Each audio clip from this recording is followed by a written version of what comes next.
কিছু করলাম এই আনন্দে তুমি তোমার শাশুড়ি মাকে একটা প্রণাম করে নাও দেখি। নিশ্চয়ই নিশ্চয়ই, সেটা করতেই হবে। ওমা গো, এত বড় টাক এলো কোত্থেকে? এই আপনি কি করলেন বাবা শ্বশুর? চুপ! এই তো সঠিক সময়ে মন্ত্রীমশাই এসে গেছেন দেখছি।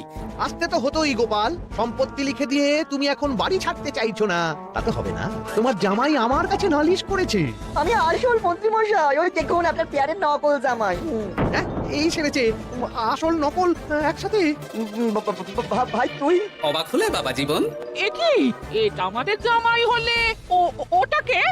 আমি আপনাদের আসল জামাই শাশুড়ি মা। ও আমার যমজ ভাই ভূপাল। চুরি করার অপরাধে বছর 10 আগে আমাদের গা থেকে তাড়িয়ে দিয়েছিল ওকে।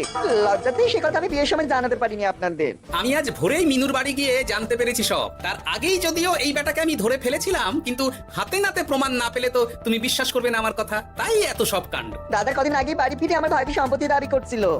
সেই নিয়ে আমাদের মধ্যে গোলমাল হয়তো। আর তখনই বেটা নকল জামাই সেজে হাজির হয় আমাদের এখানে, সাথে জোটে মন্ত্রী মশাই। কি বলছো?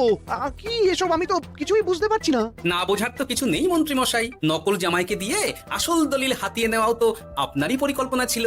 এখন ধরা পড়ে গেছেন বলে বুঝতে কষ্ট হচ্ছে বুঝি।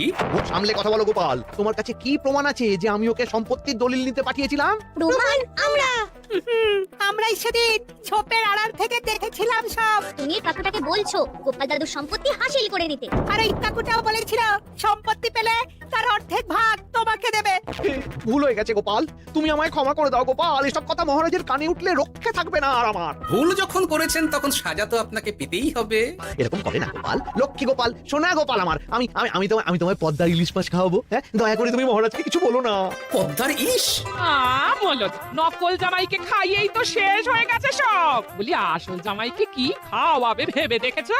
পদ্মার ইলিশ এলে সেই ইলিশ খাবে আমাদের আসল জামাই। কি বলো নেপাল বাবা জীবন? যেমন আপনাদের ইচ্ছে মা। না, নেপাল ভূপালের জ্বালায় ওই চুনোই লেখা আছে আমার কপালে।